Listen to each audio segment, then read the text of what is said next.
तो दोस्तों हम लोग पहुंच चुके हैं बुंदेलखंड की एक फेमस नगरी ओरछा नगरी। चलिए चलकर आप लोगों को घुमाएंगे। यहाँ पर एक किला भी है, महल भी है। चलकर वहाँ पर एक्सप्लोर करते हैं। आप लोग यहाँ के खूबसूरत नज़ारे। हाथियों को रोकने के लिए उस जमाने में इधर सामने देखिए वो कमूरा नहीं बन पाया, तो माता जी से भगवान राम राजा सरकार बोले माता बहुत थक गई आप, क्या हम विराज जाएं यहाँ? माता जी ने कह दिया विराज जाओ। तो उन्हीं राजाओं ने इस विशाल महल को गिफ्ट में दिया था जहांगीर को। यह जहांगीर महल है, इसके जस्ट सामने आप लोग देख सकते हैं। इसे 3 दासियों का महल भी कहते हैं दोस्त।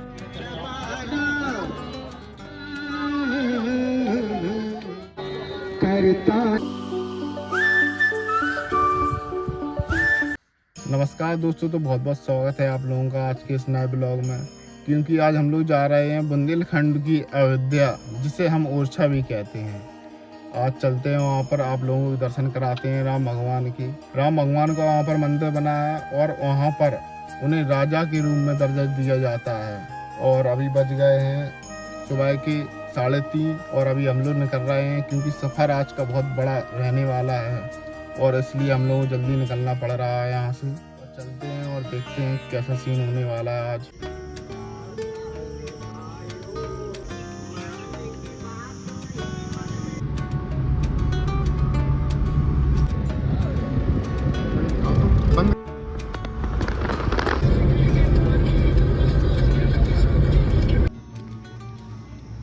अभी हम लोग आ चुके हैं दोस्तों।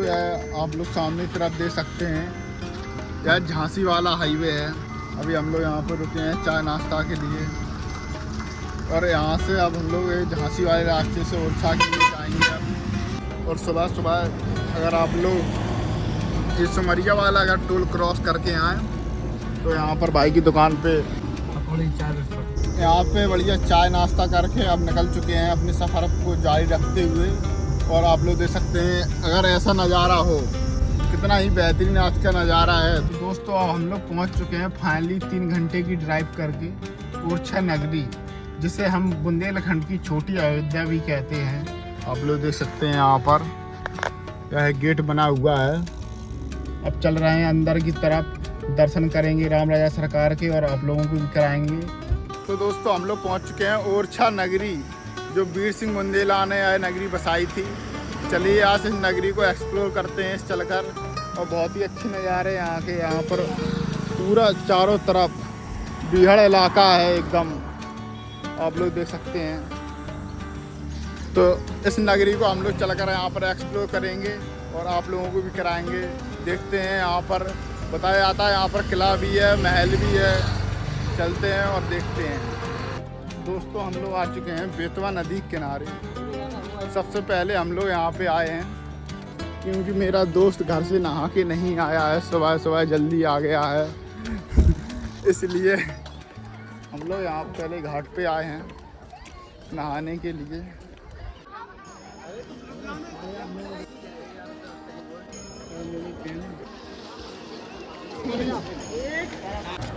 तो दोस्तों बढ़िया हम लोग नहा धो के अब आ गए हैं राम राजा सरकार की नगरी ओरछा में।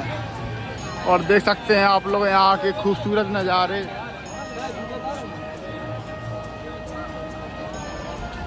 यह बहुत ही विशाल मंदिर बना हुआ है दोस्तों। और यह सामने तरफ है चतुर्भुज मंदिर, यहाँ पर भी चलेंगे घूमने के लिए। अभी दोस्तों तो अंदर मोबाइल ले जाना अलाउ नहीं था, इसलिए आप लोग बाहर से ही दर्शन करना राम राजा सरकार ओरछा के। और अभी यह बिल्डिंग बन रही है पीछे वाली, और देख सकते हैं हमारे पीछे की तरफ है चतुर्भुज मंदिर।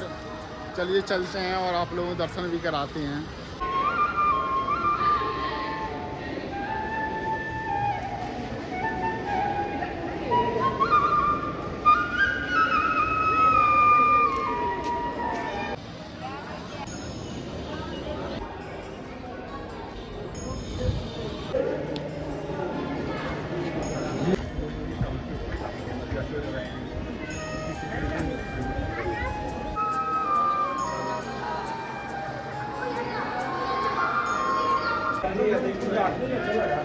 क्या है दोस्तों, बुंदेलखंडी खाना खा रहे हैं हम लोग। देख सकते हैं आप लोग राम राजा सरकार मंदिर के सामने बहुत ही अचार रखो ना। यहाँ पर हम लोगों को मिल जाती है सब्जी, रायता और साथ में 6 पूरी।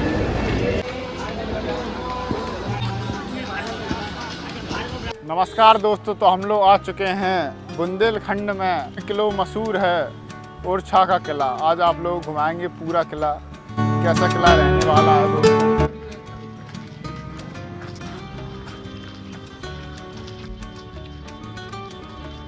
दोस्तों आप लोग इस किले के इस बगल में एक खाई देख सकते हैं। ऐसा माना जाता है जमाने में इसमें पानी भरा रहता था और इसमें मगरमच्छ भी रहते थे जो शत्रुओं को अंदर ना आ पाए किले के, और इसलिए यह रास्ता आप लोग देख सकते हैं बिल्कुल रास्ता जो बनाया गया है, इसलिए यह तिरछा बनाया गया है क्योंकि यह गेट बना हुआ है जो यह तोड़ ना सकें शत्रु आकर। और एक कील इसलिए लगाए जाते थे हाथियों को रोकने के लिए। उस जमाने में इन कीलों का प्रयोग किया जाता था इन गेट में। यह आप लोग गेट देख सकते हैं दोस्तों, यह करीब 200-250 साल पुराने हैं। और यह कीले इसलिए लगाए जाते थे क्योंकि हाथियों को शत्रु सेना मदरा पान कराकर इन गेट को तोड़वाती थी। यह कीले उनके लग जाते थे, इस वजह से यहाँ पर ये मोटे मोटे कीले लगाए गए हैं इस गेट में। महल में, राजा महल में ये दादाजी मिले हैं जो यहाँ पर प्रतिदिन यहाँ पर लंगूरों को बिस्कुट दाना डालने आते हैं पक्षियों को झांसी से। दादाजी आप बताइए आप कितने सालों से हम 14 साल करीब हो रही झांसी से रोज पैदल ही दर्शन है इनका। परमात्मा राम राजा सरकार का ये साक्षात प्रभु हैं। एक दिन हम आए तो ऐसा चमत्कार हुआ, ऐसा साक्षात्कार हुआ कि सालों नागे ही नहीं हुआ। और झांसी से 3 बजे 4 बजे 2 बजे चलते हैं पैदल डेली प्रतिदिन, और यहाँ दाना डालते हैं चिड़ियों को, पक्षियों को, लंगूरों को। ये पानी भरा हुआ है, ये चल रहा है ऐसा पूरा। और चित्रकूट जाते हैं यहाँ रोज मिलेंगे, वृंदावन जाते हैं यहाँ रोज मिलेंगे, महाकाल उज्जैन जाते हैं यहाँ रोज आरती में मिलेंगे, काशी विश्वनाथ जाएंगे यहाँ रोज मिलेंगे आरती में, गिरिराज जी की 21 किलोमीटर की परिक्रमा करके आएंगे यहाँ रोज मिलेंगे आरती में, नर्मदा जी होशंगाबाद जाते हैं यहाँ रोज मिलेंगे आरती में। ऐसा चमत्कार हुआ कि निरंतर चली रहे। ओरछा के महाराज थे मधुकर साहब महाराज, उनकी पत्नी थी कुंवर गणेशी माता, तो उनकी आपस में तर्क वितर्क हुआ। भगवान मधुकर साहब महाराज भगवान श्री कृष्ण के उपासक थे, तो राधे राधे का जाप करते थे। तो एक दिन भगवान श्री कृष्ण आए, उन्हें ब्रह्म मुहूर्त में दर्शन दिया। तो माता जी से बोले कि वृंदावन चलिए आप। तो माता जी बोली नहीं, हम तो महाराज अयोध्या जाएंगे। क्यों? कि जो जिसको भजता है वो इष्ट हृदय में छा जाते हैं। तो माता जी से उनने क्रोध में कह दिया कि अयोध्या जाओगी तो भगवान श्री राम को लेके आना, वरना ओरछा राज्य में मुँह मत दिखाना। ये बात लगी, उनने सोना चांदी के गहने उतारे मंदिर के अंदर। वो यहाँ से पैदल चली अयोध्या, सरजू में जाके लक्ष्मण किले के नीचे खड़ी हो गई वो इतने से। और निरंतर उनने राम नाम का जाप किया। भगवान प्रकट नहीं हुए तो मरने के लिए वो तैयार हुई। इधर सामने देखिए वो कमूरा नहीं बन पाया। तो माता जी से भगवान राम राजा सरकार बोले माता बहुत थक गई आप, क्या हम विराज जाएं यहाँ? माता जी ने कह दिया विराज जाओ। तो उनने त्रिवाचा वचन हराया रसोई में कि माता जी ठीक है तो हम विराज ही रहे। बोले हो प्रभु विराज जाओ। बोले तो हम बैठे ही रहे कि शायद इन्हें ध्यान आ जाए सरजू में। और माता जी ने उनको विराजमान किया और माता जी को होश आया एकदम। बोले प्रभु मंदिर तो वो बना रही, पसीना पसीना हो गई। और फिर प्रभु ने कहा राम राजा सरकार ने कि माता ये रोने की बात नहीं है, वो मंदिर ऊंचा बन गया है, वहाँ बूढ़े बुजुर्ग लोग हमारा दर्शन नहीं कर पाएंगे, ये ठीक है। तब माता जी को तसल्ली हुई। तो बोलो राम राजा सरकार की जय। जाकी रही भावना जैसी, प्रभु मूरत देखी तिन तैसी। टिकट कटा लिए हैं, देख सकते हैं 50 रुपये प्रति व्यक्ति टिकट है भारतीयों के लिए, 50 रुपये ओनली फॉर। तो दोस्तों है फ्रंट गेट है, जैसा कि आप लोग देख सकते हैं। इस साइड की ओर देख सकते हैं, यहाँ पर पहले बड़े बड़े गेट लगे रहते थे जो अब समय के साथ हट चुके हैं, टूट चुके हैं। अब चल रहे हैं इस साइड की ओर। ऊंचे गुम्मत पर है किला बना हुआ है। इस साइड की तरह आप लोग देख सकते हैं, यहाँ पर उस जमाने में जो सैनिक रहा करते थे वह यहाँ पर विश्राम करते थे, पहरा देते थे। यहाँ से एंट्री होती है इस किले की और आते हैं इस साइड की ओर। इस साइड उस जमाने में बरगद हुआ करता था और इसके पास अगर आप लोग पास में आएंगे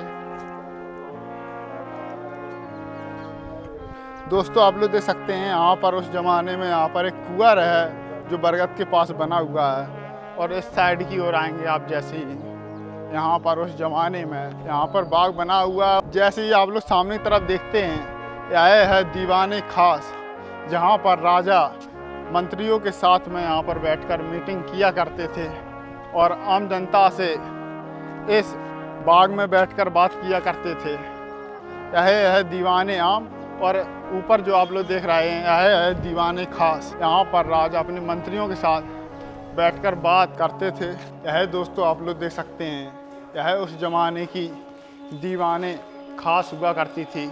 दोस्तों मेरे आप लोग पीछे की तरफ देख सकते हैं, यह राजा का बैठने का सिंहासन है उस ज़माने का।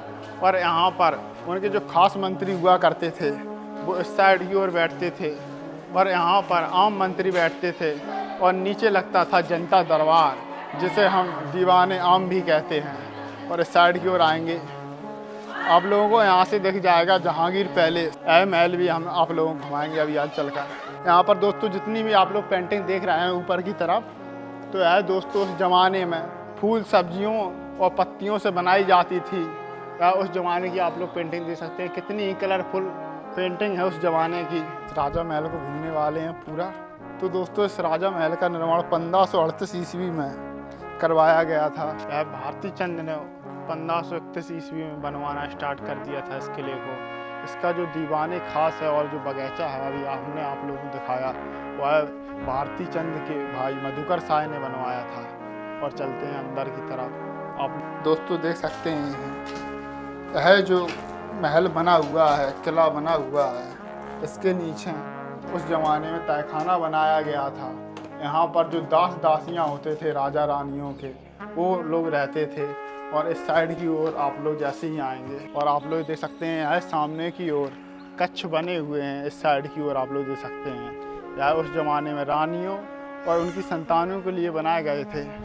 और आप लोग देख सकते हैं यहाँ पर झरोके जो बनाए गए हैं बुंदेली शैली में बनाए गए हैं। कुंदा देख सकते हैं आप लोग उस ज़माने में। इस साइड की ओर भी आप देख सकते हैं पर्दे लगे रहते थे बड़े बड़े, उसको ढकने के लिए, उसके लिए कुंदे लगाए गए हैं। और यह चीज़ आप लोग देख सकते हैं, यह पूरी ही वर्गाकार श्रेणी में बनाई गई है। और आप लोग उस ज़माने में यहाँ पर घोड़ों के चित्र देख सकते हैं, हाथियों के चित्र देख सकते हैं, ऊँटों के चित्र देख सकते हैं। और उस ज़माने की यह कला पेंटिंग हुई है जो फूल पत्तियों के मिश्रण से बनाए गए कलरों से की गई है। अभी तक यह कलर बने हुए हैं। दोस्तों आप लोग उस ज़माने का यह फुब्बारा देख सकते हैं। उस ज़माने में यहाँ पर पानी भरा रहता था, गुलाब चमेली जैसे फूलों की पत्तियाँ इस पानी में डाल दी जाती थी, जिससे हवा अंदर की तरफ आती थी, तो बहुत ही खुशबूदार हवा आती थी अंदर की तरफ। और यहाँ पर राजा खाना खाया करते थे, किसी युद्ध के बारे में यहाँ पर अपने मंत्रियों के साथ मीटिंग भी किया करते थे। दोस्तों तो यह वह जगह है इस किले की 500 साल पहली गुसल खाना, जिसे आज हम आप लोगों को बताने वाले हैं। यहाँ की ओर आप लोग जैसे ही आएंगे आप लोगों को यहाँ पर 500 साल पहले टॉयलेट बाथरूम देखने के लिए मिल जाएंगे। तो दोस्तों यह उस ज़माने के टैंक बने हुए हैं, आप लोग देख सकते हैं, इनमें पानी भरा रहता था। और आप लोग देख सकते हैं लोहे का यहाँ पर तवा लगा हुआ है। उस ज़माने में यहाँ पर नीचे की ओर भट्टी हुई करती थी, नीचे की ओर भट्टी रहा करती थी, जिससे पानी गर्म किया जा सके नहाने के लिए। आप लोग देख सकते हैं पानी स्टोर करने के लिए बने रहते थे। तो यहाँ पर बढ़िया अच्छे से राजा नहाते थे। और चलते हैं आगे की ओर। रानी का उस ज़माने में कमरा कैसा रहता था और कहते हैं बीच में कैसे भगवान की मूर्ति बनाई गई है। तो हम लोग आप लोगों को उस ज़माने का रानी का कमरा दिखाने वाले हैं। आप लोग देख सकते हैं उस ज़माने में यह रानी का कमरा बना हुआ है। यहाँ पर आकृतियाँ देख सकते हैं आप लोग, कितनी अच्छी आकृतियाँ बनाई गई हैं। और ऊपर की तरफ देख सकते हैं आप लोग, यहाँ पर ब्रह्मा विष्णु महेश की फ़ोटो बनाई गई है। और यहाँ पर इस साइड की ओर अगर आप लोग देखेंगे तो रावण का विनाश राम जी करते हुए दिखाई दे रहे हैं। और इस साइड की ओर आप लोग देख सकते हैं घोड़े की कितनी बड़ी पेंटिंग की गई है। और इस साइड आप लोग देख सकते हैं यहाँ पर जो राजा हुआ करते थे मधुकर शाह, वह हाथी पर बैठे हुए हैं। यहाँ पर देख सकते हैं उस ज़माने की कला कर रही। दोस्तों आप लोग उस ज़माने की यह देख सकते हैं झूला, यहाँ पर सखियाँ झुला रही हैं रानी को इस साइड की ओर। और देख सकते हैं कितनी ही अच्छी यहाँ पर आकृतियाँ बनाई गई हैं उस ज़माने में, कि बहुत ही शौकीन है। और अगर आप लोगों को बुंदेली कलाकृति और आकृतियाँ देखनी है तो इससे अच्छा नज़ारा आप लोगों को देखने को नहीं मिलेगा। यह आप लोग जो चित्र देख रहे हैं यह करीब करीब आज से 200-250 साल 300 साल पुराने यहाँ पर चित्र आप लोग देख सकते हैं। कितने ही बेहतरीन उस ज़मानों में फूल पत्तियों और सब्जियों के कलर से यह चित्र बनाए गए थे। आप लोग देख सकते हैं अभी तक यह कलर टिके हुए हैं। दोस्तों आप लोग देख सकते हैं बिल्कुल सामने की तरफ यह चतुर्भुज मंदिर बना हुआ है। कितना ही अच्छा नज़ारा है यहाँ का अगर आप लोग देखेंगे तो। दोस्तों हम लोगों ने शिकंजी पी रहे हैं क्योंकि बहुत ज़्यादा गर्मी है यहाँ पर। इस महल में हम लोग दोस्तों देख सकते हैं राजपूत और बुंदेला की जो आकृतियाँ हैं इसमें बहुत ही बेहतरीन तरीके से दिखाई गई हैं और इसकी जो कारीगरी की गई है बहुत ही साफ तरीके से की गई है, जैसा कि आप लोग देख सकते हैं। चलिए इस महल को आज आप लोग घुमाते हैं और अगर आप लोग चैनल पे नए हैं तो चैनल को सब्सक्राइब जरूर कर लें। इसमें उस ज़माने में राजा रहा करते थे, उन्हीं राजाओं ने इस विशाल महल को गिफ्ट में दिया था जहांगीर को। यह एक ऐसा महल है जो सिर्फ अभी तक एक रात के लिए उपयोग में लाया गया है। चलिए अंदर की ओर आप लोग दिखाते हैं। आप लोग दोस्तों देख सकते हैं यह हमारे पीछे तरफ है शीश महल और इस महल में जाने का रास्ता यही है, यही मेन रास्ता है अंदर जाने का। चलिए चलते हैं और दिखाते हैं आप लोगों को। इस साइड की ओर सीढ़ियाँ बनी हुई हैं जहांगीर महल के अंदर और आप लोग देख सकते हैं यहाँ पर पूरे 136 कमरे बनाए गए हैं। कुछ कमरे यहाँ पर ऊपर बनाए गए हैं, कुछ कमरे इसके बेसमेंट में बनाए गए हैं। और अगर आप लोग इस किले में कुछ देखने आना चाहते हैं तो यहाँ पर जो एलिफेंट की कारीगरी की गई है, हाथियों पर जो स्तंभ साधे गए हैं वो ज़रूर देखिएगा यहाँ पर। यही इस किले की सबसे ज़्यादा खासियत है। दोस्तों यह महल तो 17वीं शताब्दी में राजा वीर सिंह द्वारा बनवाया गया था। जहांगीर जो मुग़ल सम्राट थे वह पहली यात्रा आगरा से होते हुए यहाँ पर आए थे। यह एक दोस्ती का प्रतीक भी माना जाता है क्योंकि राजा वीर सिंह देव ने उन्होंने मित्रता के तौर पर यह गिफ्ट में उन्हें यह महल दिया था और जहांगीर इसमें एक रात के लिए रुके थे, इसलिए इस महल का नाम जहांगीर पैलेस पड़ गया है। और सामने तरफ आप लोग दोस्तों देख सकते हैं यह उस ज़माने का ऊँट खाना है जिसमें उस ज़माने पर ऊँट रखे जाते थे या ऊँटों का अस्तबल भी कह सकते हैं हम इस जगह को। और चलिए और पास से दिखाते हैं आप लोगों को क्योंकि जो बुंदेली सेना होती थी उसमें ऊँट भी रहते थे, हाथी भी रहते थे और घोड़े भी रहते थे, इसलिए यह समान तौर पर ऊँटों के लिए ज़्यादातर बनाया गया है। इसमें घोड़े भी रहा करते थे उस ज़माने में, सैनिक भी रहा करते थे। यह दोस्तों चारों तरफ से वर्गाकार श्रेणी में बनाया गया है जैसे कि आप लोग देख सकते हैं। और उस ज़माने में अगर आप लोग इस दीवार की मोटाई देखेंगे तो करीब करीब 5 फुट मोटी यह दीवारें बनाई गई हैं चारों तरफ से इसको मजबूत रखने के लिए। और इस साइड की ओर अगर हम लोग देखते हैं तो यह राजमहल की बाउंड्री हुआ करती थी दोस्तों, यह चारों तरफ से। अगर आप लोग दोस्तों पूर्वी दिशा से अगर यहाँ से आ रहे हैं तो पहले उस ज़माने में घोड़े और सेना यहाँ से आती थी इस रास्ते से। अब पूर्वी साइड से आ रही है तो इस रास्ते से यहाँ से होते हुए यहाँ पर आती थी। इस साइड यहाँ पर सैनिक रुकने की व्यवस्था रहती थी और उस ज़माने पर वहाँ पर कुछ सैनिक वहाँ पर भी रहा करते थे, वहाँ पर उनका रसोई घर रहता था सैनिकों का। दोस्तों आप लोग वहाँ पर देख सकते हैं यह उस ज़माने का चौकी पॉइंट रहता था जहाँ पर सैनिक खड़े होकर शत्रु सेना को दूर दूर तक देखते थे, वहाँ से खड़े होकर फिर यहाँ पर संदेशा भिजवा देते राजमहल में। और चलते हैं साइड की ओर। यह दोस्तों अगर आप लोग महल दूर से देखते हैं तो यह करीब करीब आपको 4 मंजिला दिखाई देता है, लेकिन यह महल 5 मंजिला बना हुआ है क्योंकि एक मंजिल जो है इसके बेसमेंट में बनाया गया है। और अगर आप लोग इस किले को अगर नज़दीक से देखेंगे तो इसमें उस ज़माने में लाल बलुआ पत्थर और पीले पत्थर का इसमें उपयोग किया गया है और इसमें नीले रंग की डिज़ाइन भी की गई थी उस ज़माने में। तो दोस्तों आप लोग देख सकते हैं हमारे पीछे की तरफ यह उस ज़माने में राजाओं के शाही बाग हुआ करते थे। इसमें उस ज़माने में राजाओं के लिए फल सब्जियों की यहाँ पर पौधे लगाई जाती थी, यहाँ पर खेती की जाती थी। और उस साइड की ओर आप लोग देख सकते हैं वह उनके सेनापति के लिए महल बनाया गया था इस साइड। दोस्तों यह उस ज़माने का अहम खाना बताया जाता है जिसका निर्माण 1605 ईस्वी से 1627 में ईस्वी के बीच में किया गया है। यह उपयोग में बहुत कम लाया जाता था। जो मंत्री हुआ करते थे उनके उपयोग में यह ज़्यादा आता था। दोस्तों यह राय प्रवीण महल है जो राजा इंद्रजीत ने अपनी महल की कावित्री गायिका के लिए यह इस छोटे से महल का निर्माण करवाया था। और इस साइड की ओर हम लोग चलते हैं। यह दोस्तों आप लोग इस महल के जस्ट सामने यह जहांगीर महल है। इसके जस्ट सामने आप लोग देख सकते हैं यह 3 मंजिला इमारत बनी हुई है। इसे 3 दासियों का महल भी कहते हैं दोस्तों। इसका गेट प्रवीण महल के अंदर ही बना हुआ है। यह उस जमाने का हाथियों का रुकने का स्थान था दोस्तों। उस जमाने पर यहाँ पर हाथी रुका करते थे। और देख सकते हैं यह जगह ऊँट खाने के जस्ट नीचे देखने को मिल जाएगी आप लोगों को। रॉयल छतरियाँ बनी हुई हैं जैसे कि आप लोग देख सकते हैं। कई छतरियाँ बनी हुई हैं यहाँ पर। और यहाँ पर भूल भुलैया 2 मूवी की शूटिंग भी हुई थी इस जगह पर। अगर आप लोग यहाँ शाम का नज़ारा, कितना ही सुंदर नज़ारा है यहाँ पतवार के बिना ही मेरी नाव चल रही है।